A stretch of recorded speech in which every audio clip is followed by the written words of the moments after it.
SouthGate. I am your host, Dustin Faulkner. We are living in a time now that many of us would never have anticipated or seen coming. Some of you may know that some years ago, that as Trump was coming down that escalator in 2015, that we were predicting, along with other more worthy experts, that the globalist powers were going to start using and causing issues. We knew that the deep state establishment, as soon as it was done, that Trump was elected, that they were going to do all within their means to disrupt his administration.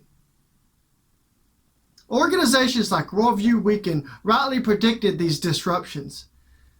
People like us, before we were officially Battlefront broadcasting, were in unison with these predictions. It was known that they would go after Trump because he was not in any of the organizations or clubs. He's the outside guy. And when you're the outside guy, you are not part of the GOBC, the good old boy club. And you see the issue here now is that we thought it was going to be a definite, deliberate financial shakeup, as various publications like The Economist in the 80s or so called for, with one world currency. Of course, this is such a thing as one aspect of it all. What we did get, though, is a virus and a worldwide shakeup of not just economies, but governments. As you would see in past programs, we presented that we believed this had been a pre-planned effort. They did a dress rehearsal with Event Tour 1 put on by the World Economic Forum, the Bill and Melinda Gates Foundation, and Johns Hopkins University of Bloomberg School for the Center for Health Security, as they got together, and everything that has come to pass seems to have matched this. So the issue is that now they have bogged us down, but can they do that? Have they been able to use that power to be able to lock you down? Well, what happened? We willingly let that happen. We willingly set aside our constitutional rights to allow government officials to overreach in the name of health security. But is it really health security? Because we have seen Dr. Katz say not too long ago on March 20th that social distancing would be a problem. And then when we went to lockdown our communities, it would cause more problems economically and would cause more problems personally in the homes with these things. And remember that what seems to happen during flu season is that it spreads inside of the homes when everybody is at home, and when we are locking down all of these people, they are spreading this all in there. What Governor Cuomo said on May 6th is that he said it seems that social distancing hadn't worked. Most of the people coming to the hospital now are from the homes. They make up 66% of the people coming there, and they are not overwhelming the hospitals, by the way, which was originally the statement they used to say they would lock us down. It was to be that we would not overwhelm our hospital systems, but it didn't, did it?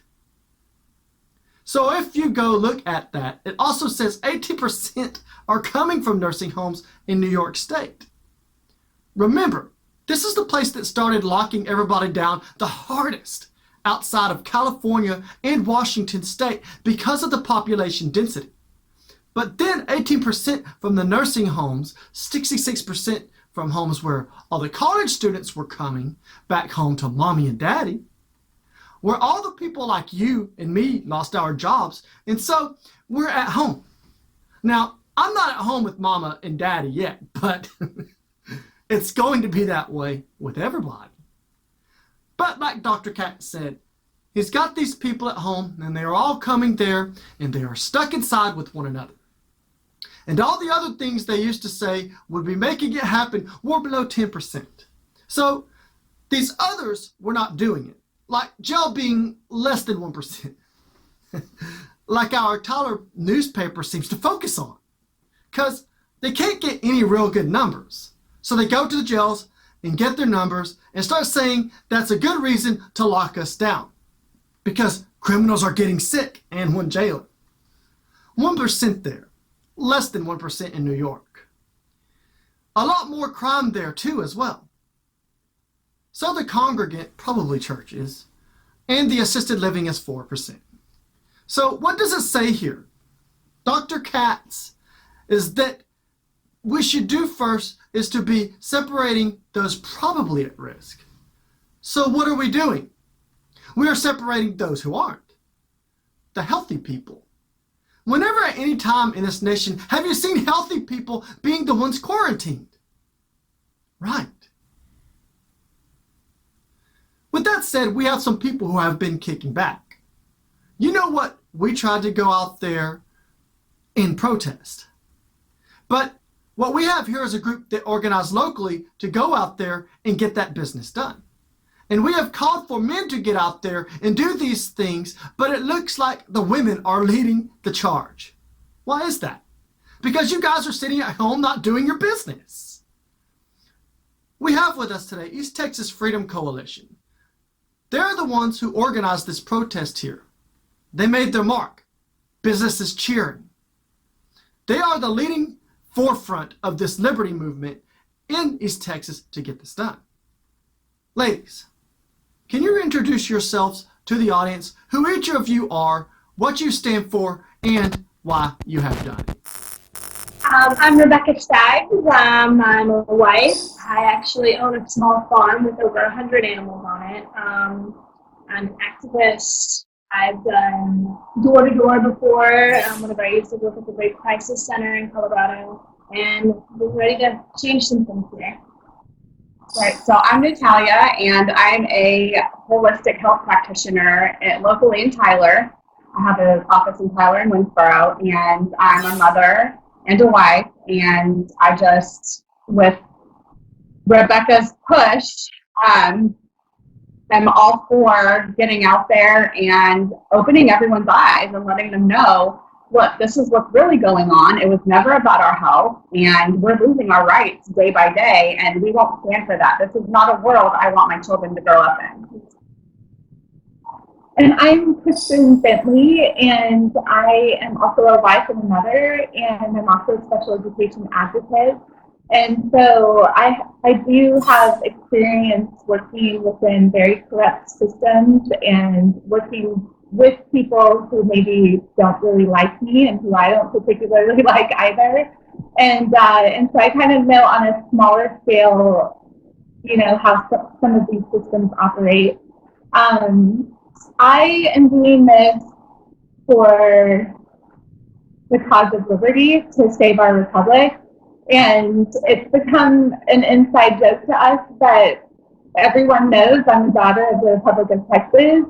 And I take that very seriously because my ancestors came and settled this land, and they settled it to develop a republic. And I feel like we're losing that republic. And my biggest concerns are really not for the United States, because I believe that we are in a silent war, and that the United States could possibly be broken up and go down eventually. But my concern is for Texas, and I don't want to see Texas go down. If Texas goes down, the rest of the country will absolutely go down. Texas is very important in fight. And my husband and I just came back to Texas last August, and I think that I was so driven to be out here for this reason, to be here during this time, this place, with these women, and with all of y'all. And it really hit me one day that we have to focus on our region and our local government. And so that's kind of what gave birth to our organization. Yeah, exactly. That's very interesting. Everybody comes from different areas and backgrounds. Natalia, I see that you said you are in holistic health. As someone in holistic health, could you tell me what you think about this virus, the Wuhan virus? About the issue behind this. Do you think that as someone who is a holistic health professional, that this is something that we should have been focusing on more than going out there, and that medical areas like Big Pharma might be the reason, the push behind these kinds of things? That's a loaded question. Absolutely. So I think we all kind of know at this point that the pharmaceutical industry has their hands in a lot of different places, fingers in all the pies, basically. And there's a big push for something that makes them money. So things that are considered alternative, which are really original medicine, right, are not pushed or revealed to the public as a cure or another alternative. Things that are working are not readily available to the public. Whenever we had our rally this past Saturday, there was a doctor that spoke. And there are several different options that will cure this virus. And you don't see that in the mainstream media. You don't see that. I know our president has mentioned a couple of things, but you don't see, we're getting censored. You don't see alternative things like vitamin C IVs, ozone IV therapy. Those are meant for any kind of bacterial or viral purpose. Those will wipe those out, period. And people aren't being told this. And even from a home perspective, high dose vitamin C, zinc, magnesium, there's so many things you can do to boost your immune system, which is a thing, and detox your body. If all your organs aren't working symbiotically to get all that junk out, it's going to get stagnant and stuck, and you're not going to recover as quick. So you want your body just to be moving like a well-oiled machine. And these viruses, that's when these people get over these viruses or bacterial infections within days instead of weeks and months, because you're fueling your body with the proper diet, with the proper food, and with things that are cohesive to making sure your immune system and your lymphatic system and all your organs are functioning properly. Rebecca, you said that you are on a farm in which you have many animals. Let me ask you something. As someone who is able to be at home and have land like that and to raise animals, because see, I'm sort of like that myself. We have not 100 animals, but we're working on it. As somebody who is doing that, and from my own perspective, with us being shut down and not able to interact and do business as usual in a capitalist economy, how does it strike you with your liberties as a farm owner with the regular economic machine being shut down in order to stop a virus? It's actually affected me personally. I had a business called Gut Therapy. I used to sell fermented vegetables to help the community get gut health and stuff like that. Lots of vitamins and nutrients and fermented foods, and you can sell it for a pretty good price too. And I can't sell any of it now because the middleman in between the grocery store and the farmer is hanging on to everything, and the farmer is getting undercut. Like a lot of places, they're like the cows, the beef, are getting marked down to $100 per head when usually it's $400 per head. And then the middleman is holding on to that, and then the grocery stores, it makes it seem like there's not enough food there when really now's the best time to buy meat ever, but you can't because you don't know who your farmer is anymore. So my take is the main thing you need to know is know your farmer, know where your food comes from, because the government's unreliable, and whenever they take control of something, you have to know where your food source comes from, because they can take it away if they want to at any point in time. Awesome. And we just heard that isn't Bill Gates, and isn't he investing in growing meat from lab created meat? So Yep. it's kind of There are no coincidences. Yeah. And it's full of soy. And Well, yeah, our meatpacking industries are suffering very badly from this, among other causes, and especially here in Texas. We have ranchers out there calling people to arms about this, which you guys have done, which you have taken the initiative. You ladies have taken the initiative to get out there and then make a difference. It's just very important. And when we come back, we're going to go to Christin, and we're going to talk about when she first got out there with this movement, and she had a run-in with the mainstream local media. That was fun. This is going to be really good because That's right. Don't mess with this, Mama Bear. I got a bite. Yes, it's going to be good. It's going to be good. That's why you need to stay here. This is Battlefront SouthGate.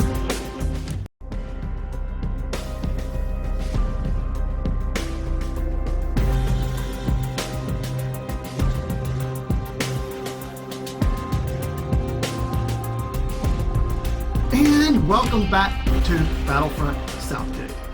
We're with Christin, Rebecca, and Natalia of the East Texas Freedom Coalition. Today, we are speaking about our liberties. We're speaking about the coronavirus. We're speaking about the issues that are affecting us all and the stance these women took to get out there and stand up for the rights, not just of themselves, but others in the community, others in Texas, statewide. And as a beacon of light in Texas, of their initiative, of their aggressive stance on this issue, and to have the guts and intestinal fortitude to be out there doing this, we get to witness what all of us should be doing. But first, before we get to them, let's talk about gatekeepersonline.com, our website. Remember, we have already put out our book, Social Injustice. I am one of 12 authors exposing the false gospel of the social justice movement and the infiltration into the church, what that means for us, and what we can be doing to stop it. I wrote exclusively on the illegal immigration issue, and I brought to you there to learn about how that is being used to take down America and then the church. You can get it at gatekeepersonline.com, or you can email me at battlefrontbroadcasting@outlook.com. $20 plus shipping and handling, and I will personally sign it to you. And I'm telling you that you will never, ever get such a strong amount of information in this concise format from various authors about different aspects of one major issue. And also, there's another book you can pre-order, which is 5 Ways to Kill a Nation. It's going to be by Pastor Sam. You can go there and pre-order that book there as well. And also, you can go there and visit our store. Use the code Dustin, D-U-S-T-I-N, and get 10% off everything in there. Don't forget about our membership program, Plugged In. $10 a month or $100 per year. That includes access to our conferences, access to the flagship program, Conversations with Jeff. You don't want to miss out on all these things, because we're going to keep bringing you material that you need to be knowing and that you are not likely hearing on other programs, just like what we are doing today. Okay, so before we went to the break, we were talking about the protests and about how you ladies got into a run-in with one of the local mainstream media. And one of the paper guys came to you and came to your protest, and he did a live recording. Christin, could you fill the audience in on a little bit of experience with that issue and then what you did? All right. Well, I'll do my best to be as succinct as possible. But we had a protest our first protest was on a Saturday in Tyler, and we had all of our local media out there, including Tyler Paper, the Tyler Telegraph.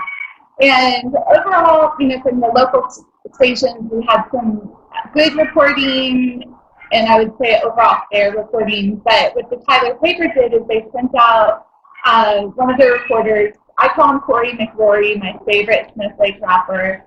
I think it's like Corey McCoy, but we'll call him Corey McCoy. He's got some rhymes.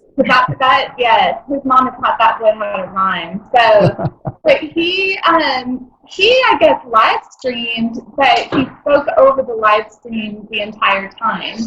And then we saw that, but then I saw part of it. I didn't really care to spend too much time looking at it, but I did read the story, and what he did is he really tried to spin what was a very, for the most part, what I would call a mainstream kind of conservative event that had an incredible speaker, Lieutenant Colonel Alan West, who's running for an important office here in our state.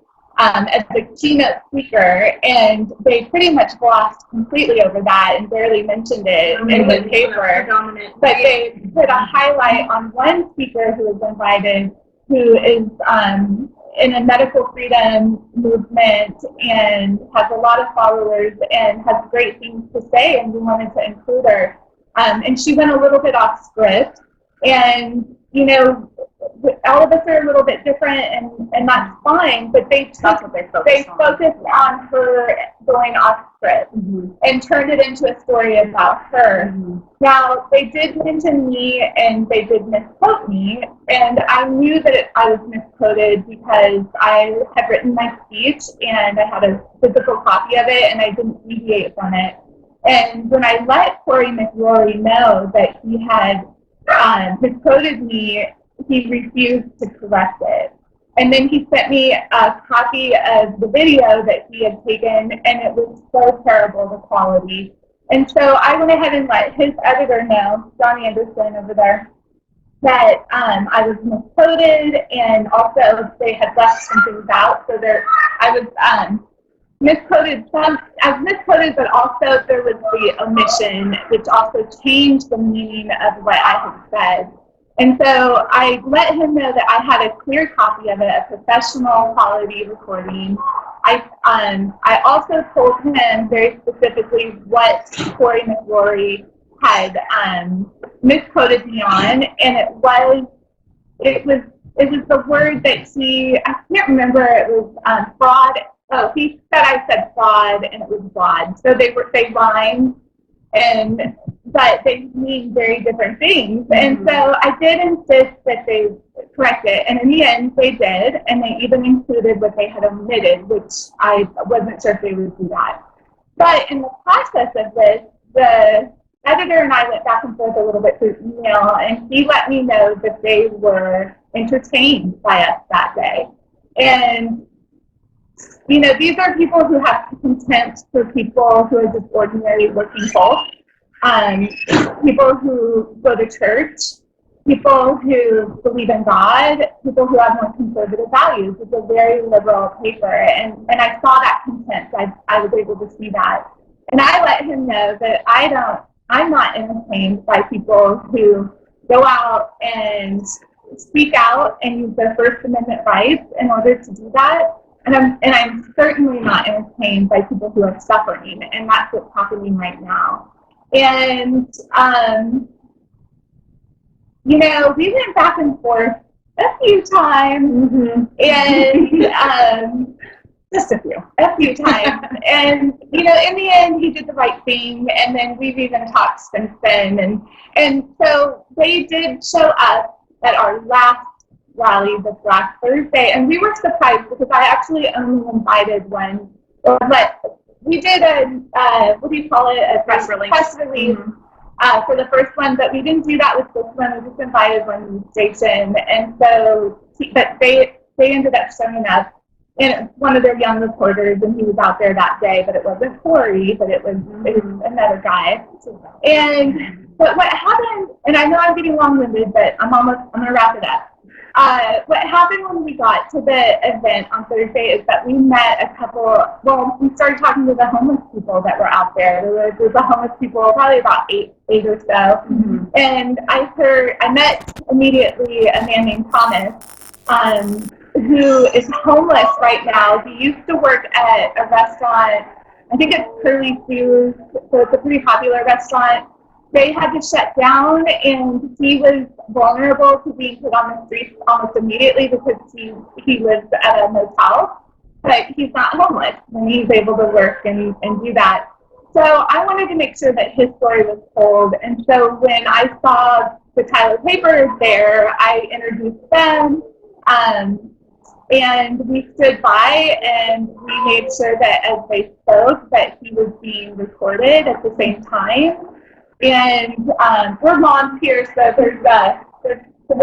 think we can cut and zoom in on you. Oh, okay. Not seeing us spoiling our arms everywhere. Okay. So we're moms first. Yeah.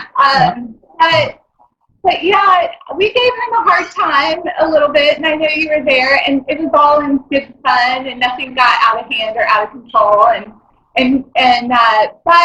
But what the paper didn't do is they didn't write a story about our event on Thursday. And so I pretty much figured that it's because they had no way to spin it. Mm-hmm. And, you know, if we see them out again at our events, it's fine. I'm not really angry or upset with them at all. I'll just have fun with them, and they can promote us, and we got more followers because of them. We did. We got some advertisement. Yeah, we did. We picked up, I think, 80 new followers the day of that article. Yeah. So. Well, let me ask you about this, and anybody can answer this question, or maybe you, all three of you, because you may have separate views. Why do you think that people are so opposed to opening the economy? They're scared. The media has done a going up job of scaring the you-know-what out of people. Mm-hmm. That's all there is about it. Yeah. There's no data. There's no statistics to back up what they're saying at this point. So it's all fear-based. I think it's more like I went to marketing whenever I was in college and got my associate's degree, and it just reminds me of really, really good marketing for fear. That's all it is. Mm-hmm. And I would agree with that, and I would say that we have a lot of people who are they're not thinking critically. And I have an example. Yeah, and I have an example of that because when I went to Dallas last week, and an activist friend of ours, we went to lunch, and first they asked us to wear masks, and we explained why we weren't going to wear masks, and they were going to go ahead and accommodate us. But when my friend went to use the bathroom, the door was locked, and they refused to unlock the door for him so that he could wash his hands in the middle of the pandemic, and they offered us hand sanitizer. Well, we know That's toxic. and it doesn't work as well. It doesn't. And so it's so important that in the middle of the pandemic, that a restaurant has a bathroom working and that it's available. And it's really a health department requirement anyway. But the young people working there could not adjust their thinking enough and think critically enough to know that doesn't make sense. And so I did call the owner the next day, and she was absolutely horrified, and we're going to have a discussion with her employees. But I think that we just have a lot of people terrified and uneducated about the reality of this is the issue. When people get into that fear or fight or flight mode, we don't think critically. Mm-hmm. There's no rational thinking. Well, the whole social distancing thing, it's almost kind of like an arbitrary solution, because there's no real scientific evidence that shows that it is going to stop anything. In fact, if I'm not mistaken, this actually started to somewhat develop around the time of the Bush administration. This was something that was talked about because I think that around that time there were some other issues that were arising, and they were looking at these so-called pandemics. And I think this is just my opinion, and it's really based on things I've been reading and educating myself on, is that the reason they start coming up with these arbitrary reasons is because people aren't really looking at what's being done. And you just said, my words, it's a fair-demic. And how do you control anybody? It's by unreasonable fear. It's a phobia. And then doing too, just to interject there, is there's a theory, I know a lot of us like to call it mind control, but really that's susceptible to people dismissing you when you start using words like that. But what I want all of your viewers and all of us to start learning about and talking about is a concept called nudge theory. And this is a documented political science theory based in behavioral sciences. And it's basically about giving positive behavior support for compliance. So when you see all of these stories about the masks and I know there's a lot of women out there who like to sew, and they've done their sewing, their fun little sewing project, and they're cute, normalizing it. But they're getting this positive praise for their compliance. And then we hear things like, we're all in this together, and these phrases that are so meaningless, and yet it's just making, it's to me, it's just such an example of nudge theory. And so we're on a mission to kind of break that and give negative feedback instead of positive feedback to the people who are complying. And spin the nudge theory into a positive aspect. Like, it's so great to see your smile. Yeah, I'm so happy to see your face. Yeah, I guess I wouldn't say that we're out there being giving negative feedback. It's more we're engaging a different phenomenon. Yeah, like I've been saying, I've been talking and saying, it's so good to see your beautiful face, you know, and stuff like that. Well, yeah, I completely agree with your nudge theory. It's also something that they used at the Tavistock Institute. It was talked about how to get you to do what they want to. And you can control the mind. You can control the mind by things such as you suppress everybody to a point where they're all arguing with one another. And then draw it back and then give them a little positive. Then you do it again. Then what happens is people get tired of arguing with one another, and then they'll start to come up with the agreement for the third way, for the third solution. And also, this tactic was used on soldiers in Vietnam and Korean wars. By the communists, then they were able to get them to turn against one another. They would take away the ability to talk to a family, never any positive letters from them. They take away everything they got and then let them get sick. Then it got to the point where they were able to give them nice things. And they would get loyal to their captors. And then eventually, they would start turning in their own soldiers, their battle buddies, on anything that was not allowed there. But we're going to take a break really quick, and then we're going to get more information on your movement. But what's new and any other kinds of news you have and the things that you are needing to be done. This is Battlefront SouthGate.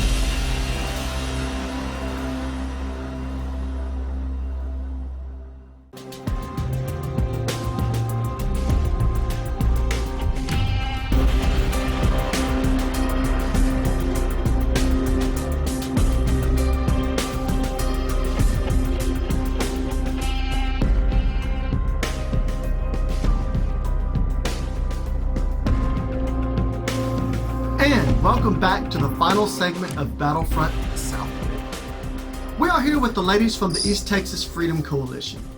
We just got to hear about the nudge theory, and we've all learned about that very good. We know she's going to do well when she's teaching this to other people, because most people don't know about that. People don't understand what's happening in that area and what's being done.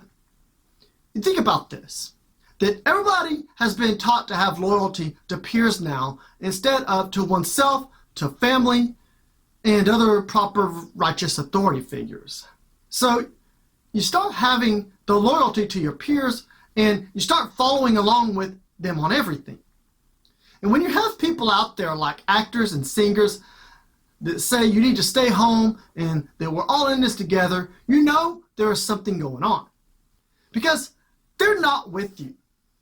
While they are sitting at their mansions, in their homes, and they have all this equipment to be playing music for you. They're not going without food.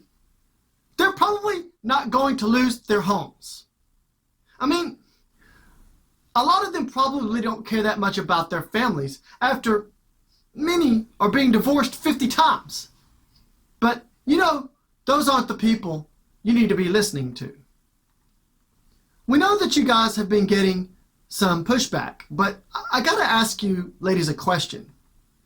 Why is it that you think that we need to be opening up the economy just so that people can keep their homes and all the possessions that they have while you're going out there to risk getting other people sick because you want something for yourself? That's because health is not given to us by our government. Each and every single individual can decide if they want to eat a jelly donut. They can decide if they want to eat a kale smoothie. They can decide if they want to eat nothing and starve themselves with that. Everybody's health is individual responsibility.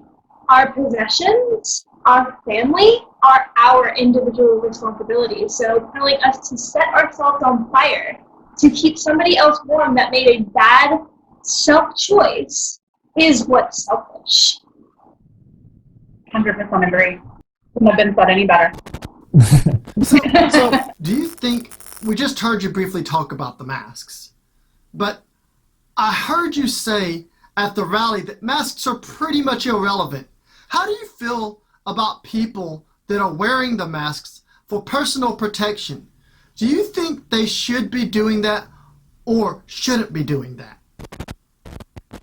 I feel like that is a personal choice, and if it makes you feel safe to wear a mask, if you feel that you're immunocompromised or you're in the age category where you're at risk and you want to wear a mask personally, absolutely, that is your choice. However, you need to be educated on the risks of wearing a mask because you're breathing in your carbon dioxide constantly the entire time you're wearing that mask.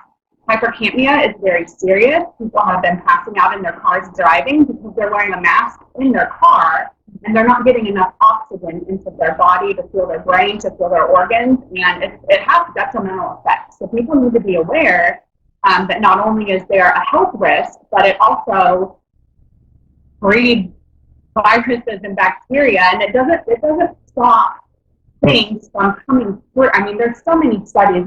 Yeah, then not to mention the cloth masks that they're using, 0% chance that it's going to protect you from the virus. Yeah. The ones that all the women are making and the moms are making. Their fibers are too open. You would need an N95 mask or maybe a surgical mask to actually prevent that. And those are for our healthcare providers. They need that kind of protection. Exactly. Because they're around way more things than anyone else ever would be because they're in that type of situation. But it's mainly cross-contamination. Exactly. Touch their mask every 10 seconds and touch something else. Look, if you're wearing gloves and a mask and you don't take that off anytime you leave a room, anytime you touch something, cross-contamination. It is non-productive. There is no reason for it. So, and also with the fibers that you mentioned, if you take one of those masks and you put it up against a light and you can see the light going through it, zero protection. Interesting. I see you have started to get some momentum since you started this, and you're probably almost 2 weeks old as an organization. Fill everybody in on what you have been doing in order to stand up for what you believe in regarding these shutdowns, and also tell us how you believe they are unlawful and unconstitutional and an intrusion upon what you believe is the right of each individual. Okay. Well, it's amazing what we've been able to accomplish in 2 weeks, and I think that we've just had this amazing synchronicity that it cannot be explained in really any other way except to say, in my belief, that God has his hand in it, because we've just been able to accomplish so much in 2 weeks. And I'll just name a few things. We've organized 2 protests so far. We have another one coming on Thursday. We helped support the Dallas protest. We had a show with Shelley Luther, and I went down. I was the only one who could go down to Shelley's salon and get my hair done last week.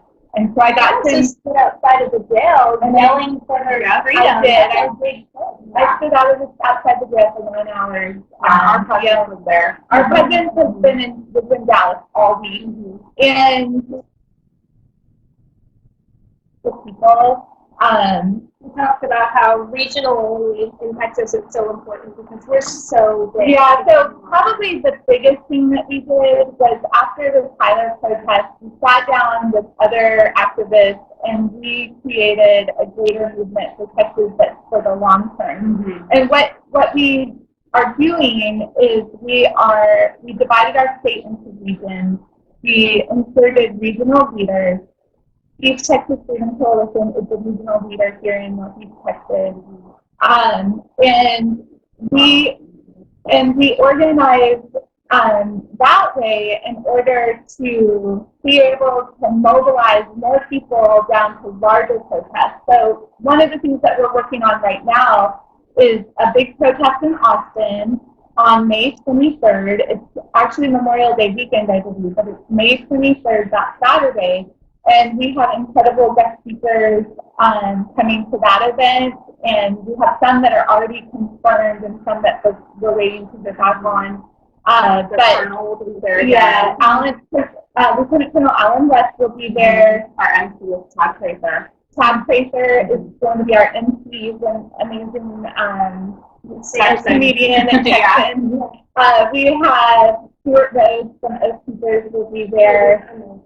And so those are some of the things that, that are going on, but we have constant ideas and constant things that we're working on. We're working with trying to make connections with the city of Tyler, the county, Commissioner's Court, because we need to know, we need to see what they are going to do in the future to address unconstitutional executive orders and what they're going to do to address the homeless problem that will increase over the next weeks, months, possibly years as a result of unconstitutional executive orders by our governor. And so one of the things that we've learned through all of this is how important it is to understand our Constitution, how important it is to understand our Bill of Rights.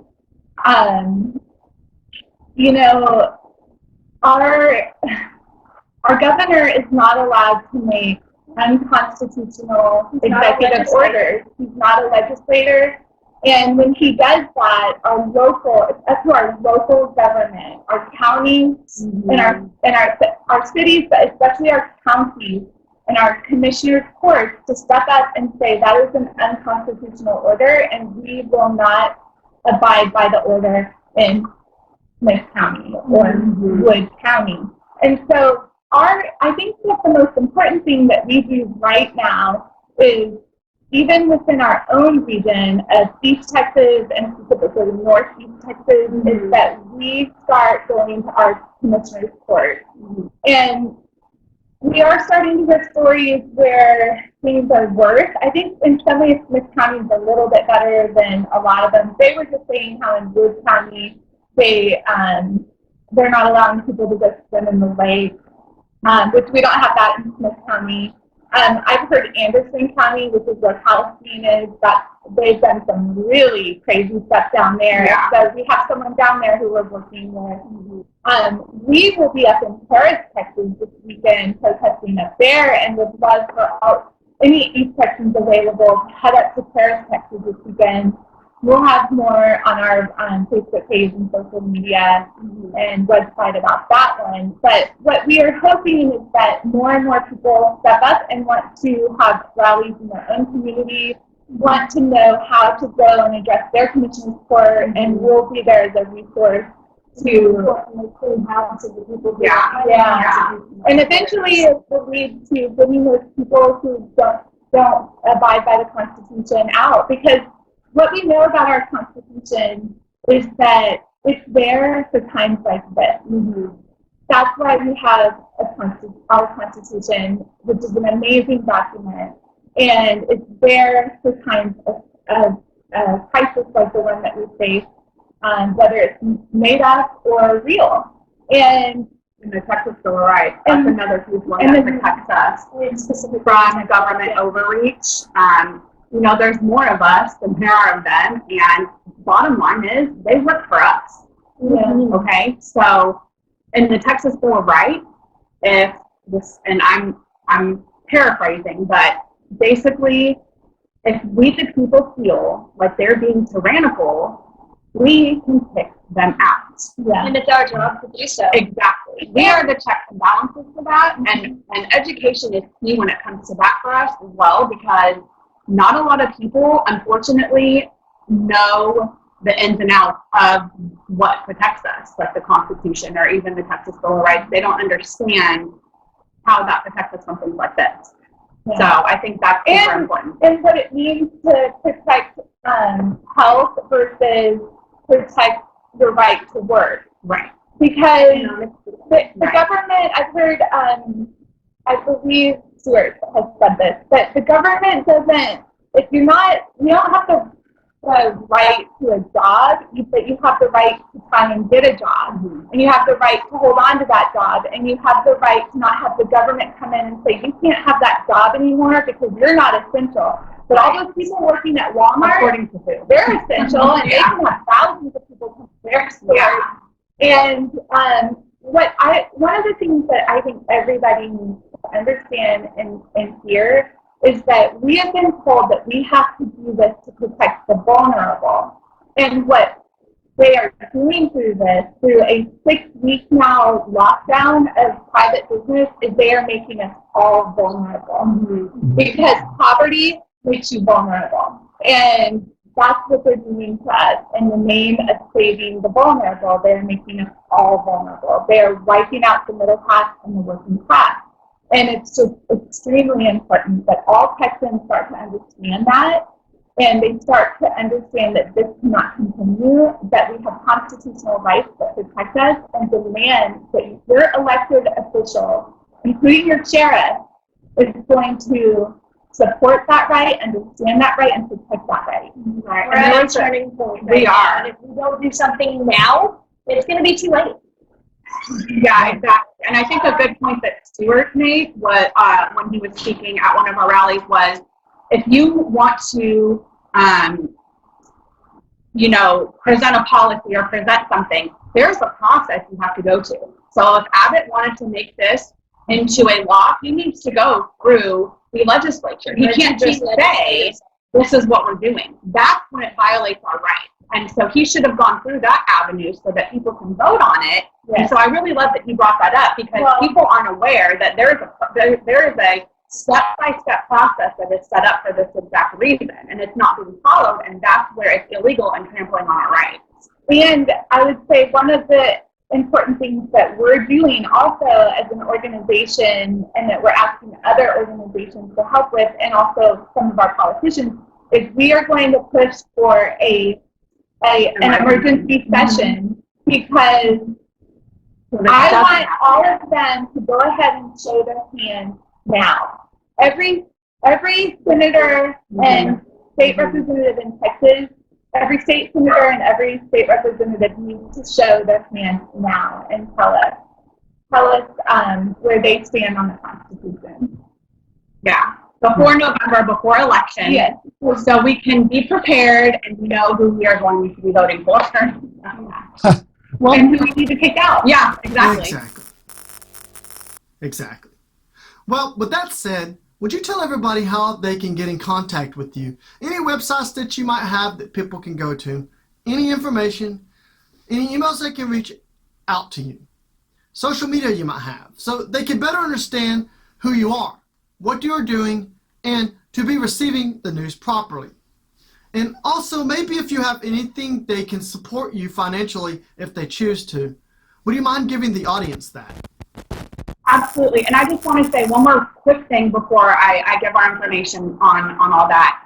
And I think I can speak for us all. We absolutely are for people's health and safety. I want that to be a clear message as well. We're not discounting that the virus is real. I mean, we understand that. But I just feel like my rights end where yours begin. Yes. So we don't. Right. Our end. Yeah. So our rights don't end where yours begin. Yeah. We in a. Did I get that right? No, it's my rights end where yours begin. Yeah. Okay. So our rights end where yours begin. Just because I feel like I should be doing X, Y, and Z, I cannot put that on you, and vice versa. So we just want education, the information to get out there, and for all rights to be respected. It's not an across the board thing. So just wanted to make that clear that we are for people being safe and healthy, obviously. So to contact us in our social media, we are East Texas Freedom Coalition.org. You can also go to ETX, like Texas, C, as in Frank, C as in cat.org. And we have all of our social media icons at the top of the website. On Facebook, we are at East Texas Freedom Coalition. We have a YouTube page you can click on there that has all of our protests, all of our videos, all of our speakers, any kind of protest that we have attended, like Dallas will be on there. And we also have a Twitter. We have a Mimi group. Twitter is ETXFC 2020. And our Mimi group, mimi.com/join ETXFC. And all of those links are on the website. So the website is the direct place to get everywhere else. And we also have a donation button on our website. We do. We will be selling t-shirts as well. Yeah, and our email, you can join our newsletter on the website, and our email is East Texas Freedom Coalition at protonmail.com. It is the most secure server that we have found for everyone's privacy. All right. Very good. In closing, will you tell the audience how they should do what you believe is the right thing in this situation? And anybody that is out there wanting to do something similar, not just in Texas, but nationwide, tell them what you think they should be doing. I think the best thing you can do is community outreach and be true to what you believe. Do not let fear rule you and stop you from doing the right thing, because ethics it's fear-based, it's not ethical. And I would say that everyone just really needs to get involved in a way that's a little bit more present than just being online and keyboarding. There's definitely a place for being a keyboard warrior, and we need that. But this is the time for people to show up. And I've heard even people in my own friends group say, well, we'll come next week. Well, no, the time is now. Yeah. And we are talking about our children, our children's liberties, and the world that they are going to grow up to be so different if we don't act now. And I just want to add really quickly, too, that there is so much good information and science that supports what we are doing. The science is telling us, when we look at real valid data, and Sweden is the best example of that right now. When we see that data, we see that this virus is not as deadly as it was projected to be, modeled to be originally. And so that should give everyone confidence to be able to go out and do that. And I would say also just every day live your life and don't let your kids play with other kids. It's so critical to their development. I have a child development background, and I'm telling you, what they're trying to do to our children right now will damage them. And I know people who have seen regression in their kids through this. So, absolutely. So get out there, and if you need help organizing your own community, then call us and we can help you. But just get out there and speak out and live your life. Yes, I agree with both of these amazing women. And just a little thing to add, live your life. You do what makes you feel happy without infringing on the rights of others. Yeah. It's really that simple. The main thing that motivated me was, how they have, we're all in this together. Well, I think it's super important for us to get out there and do our own nudge theory and say that you are not alone. Because that's the main thing. People need to know that they're not alone in this mission, in this goal. And start putting pressure on your churches, because I don't know why all of these pastors have taken a seat and allowed the government to come in and implement this evil, it's just a downright evil, anti-spiritual policy where you can't pull the Bible, from the, so the pastors, if you can't do anything else, put some pressure on your pastor. Yeah, there's supposed to be a separation of church and state, and there is zero right now. Very good, ladies. I appreciate you coming on the program today, and I appreciate what you are doing out there. I think that what your movement is doing is going to motivate others to do the same, and I completely agree with what you said. Thank you for coming on to Battlefront Southgate. Thank you for having us. And people, if you would just listen to what they told you. They told you that you need to be getting out there. And another thing which was importantly said by Christin. And this is something that we have said from the beginning. Why are you pastors sitting behind the pulpit not doing anything? Why are you pastors sitting there letting the people you are supposed to be shepherding and in care over not get what they need? No. You want to talk to them on a stage from a car? Are you out of your minds? You are not doing what you are supposed to because you are allowing their rights to be trampled upon, because if the pastors of the past, our forefathers, sat down and let the tyranny of England overpower them, then we would not be sitting here today able to go out and stop this tyranny, this anti-constitutional problem that we have here. So ladies and gentlemen, put the pressure on your pastor to get out there and do something. And guess what? If your pastor isn't willing to do it, there are 9,000 other churches just in your area. You find the people who are willing to lead, because as a pastor, you are required to lead. Now, your congregants aren't supposed to be just sitting there and to be stupid about what you're saying. But you have a responsibility to them. And I have to tell you that you guys get out there and start organizing, because you are seeing it in California, in Washington State, places like Tennessee. All of these areas are starting to have enclaves of people getting out there and making a stand just like these ladies have. And men, if you're not out there girding up your loins and doing what it takes, you are not doing what you are biblically commanded to do. And that is to take care of your family. Because those who do not provide for their own are worse than an infidel. That is the truth. That is scripture. That is what was said, not by Dustin, but by God. So let me tell you all to get out there and do what is right. Stand strong. You have the power that has been given to you as your God-given right to stand up for what is true. And you know this is true. It's been great being with you again. SouthGate, out.